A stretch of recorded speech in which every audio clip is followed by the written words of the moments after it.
See, are we live? Yes, almost.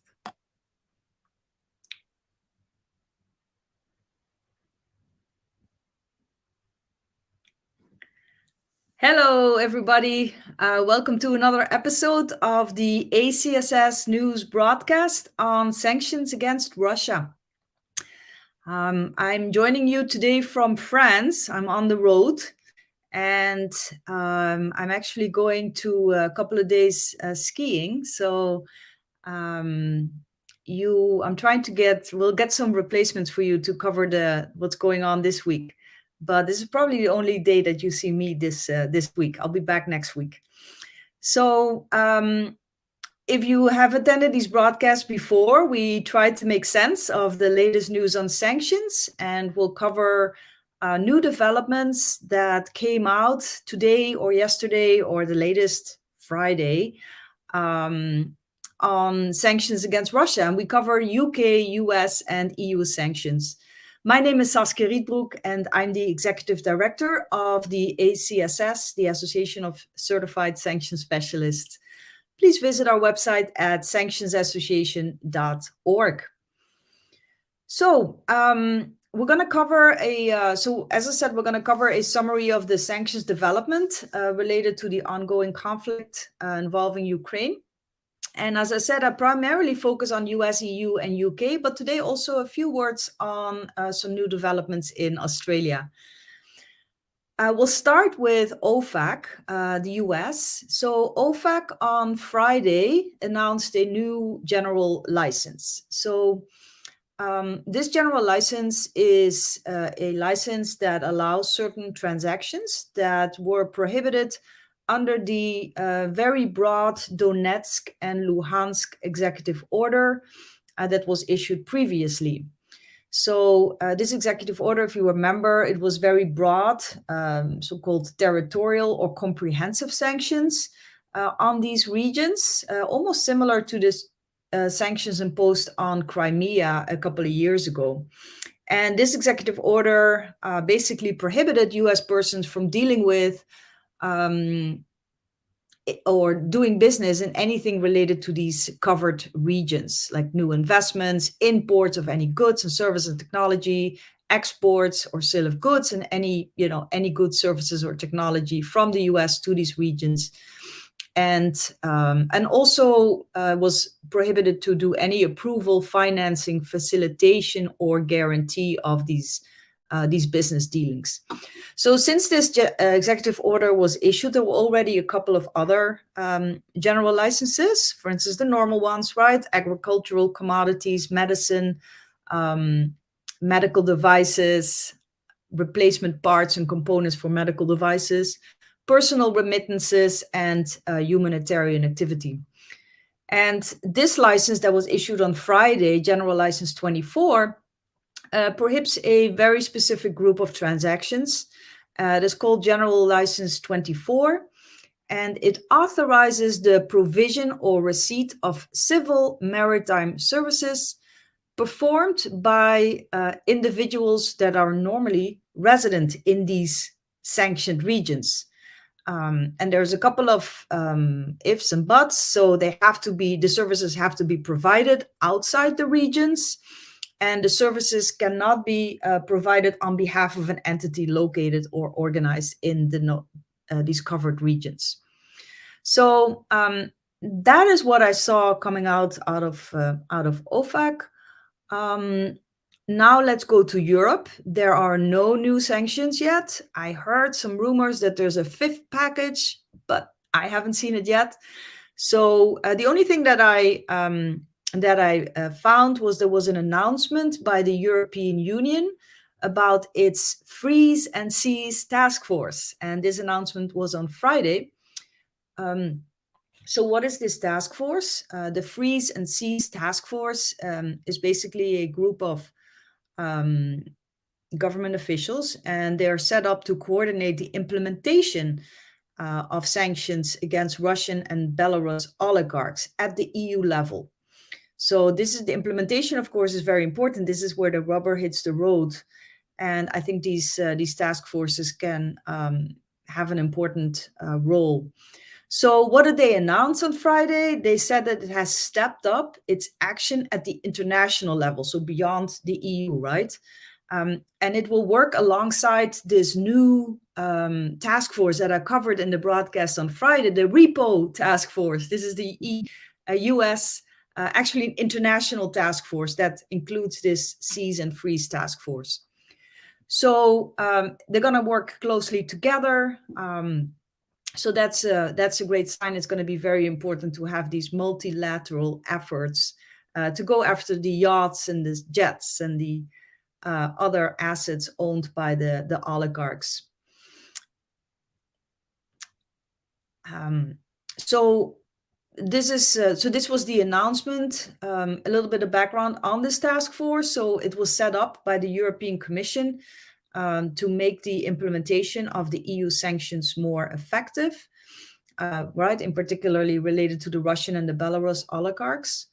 And it has people in it from the EU Commission, but also national contacts from each member state, and Eurojust and Europol. If you're not familiar with these groups, Eurojust and Europol, these are European entities. They're both based in my home country, in the Netherlands. And Eurojust helps the EU member state, the national authorities cooperate to combat terrorism and serious organized crime if it involves more than one EU country. And Europol is like a European law enforcement agency. So anyway, so they're part of this task force, and this task force already met once, or actually twice, I think. So to discuss their coordination. So looking forward to any real action from this task force. I'm sure they will have more meetings down the line. I think it's also important because they will be sharing information, and that is sometimes an obstacle, right? To coordinate these actions between the member state. You would think it's European Union and they all work together, but they're still separate countries. So a task force to coordinate these actions and confiscate these assets of the Russian and Belarus oligarchs will be key to its effectiveness. An important announcement also that this task force made to the private sector. One of its members said that they will they need to ensure that those who provide services, financial services, legal services, and others to oligarchs to facilitate sanctions evasions are going to have to be fully aware of the risks that they run. And they said that they will investigate any and all efforts to breach sanctions legislation, and there will be consequences for violations. Okay, so this is important for, there will be, of course, the private sector will play an important role in putting the pieces together of, where these assets are and reporting that to the government. So what else? I said I was going to mention something that happened in Australia. Australia, yesterday on Sunday, they imposed several new sanctions on Russia. And it includes a ban on the shipments of bauxite ore and an intermediate product called alumina. By the way, I looked it up. It's not the same as aluminium. There is a difference. I was never very good at chemistry, so I won't go into the details here. But I understand you need these products to manufacture aluminium. And Russia relies on Australia for a considerable percentage of its alumina needs. So the ban will limit Russia's capacity to produce aluminium. And this will, of course, have an effect in the economies worldwide. Rusal, the world's second largest aluminium producer, I understand the first largest producer in the world is Chinese, but Rusal, a Russian company, is the world's second largest aluminium producer, and its shares were down this morning. So, of course, Australian exporters of these products will often also have to find other markets. And Australia also imposed sanctions against two important Russian businessmen working in the Russian aluminium industry and mining industry. And this included the billionaire Oleg Deripaska and Viktor Vekselberg, who both, I believe, indirectly own a stake in Rusal, this large aluminium firm that I mentioned previously. So one of these oligarchs, Deripaska, he formerly controlled EN Plus, a company who owns a stake in Rusal. And it's not the first time that he has been hit with sanctions. He's already under US and UK sanctions, and the EU not yet. They have not yet designated Deripaska. So anyway, the Australian government, it looks like they have been under growing pressure to sanction the oligarchs who had already been sanctioned by the UK last week and previously by the US. And then one more thing before I wrap up my presentation. Last Friday, I mentioned that the UK government had a webinar, which was, attended by like 6,000 people about Russian sanctions. I heard great things about it. And now they provided the link to the recording. So if you missed it, I actually placed it in the LinkedIn chat for this broadcast. So you can grab it there. It's on YouTube. So this is the recording of a webinar called UK Sanctions Related to Russia, a briefing by the UK government. So you'll hear it from the mouth of the UK government itself, what they mean, how they interpret certain things. I heard it was really insightful. So please take a look if you have a moment. I'm definitely going to watch it as well.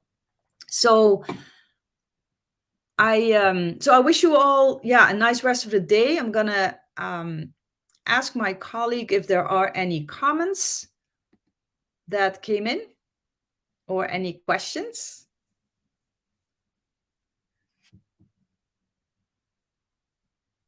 Thank you very much, Wim. There's a new webinar on Wednesday from the UK government. So that's great. So I highly recommend watching it because I heard the first one was really practical. They had a dozen of people, government officials on the line answering questions. So it's just great that governments do this, and I hope that we'll have some more governments do this also in the European Union. So thank you, Wim, for sharing that. Let's see if there's any other questions.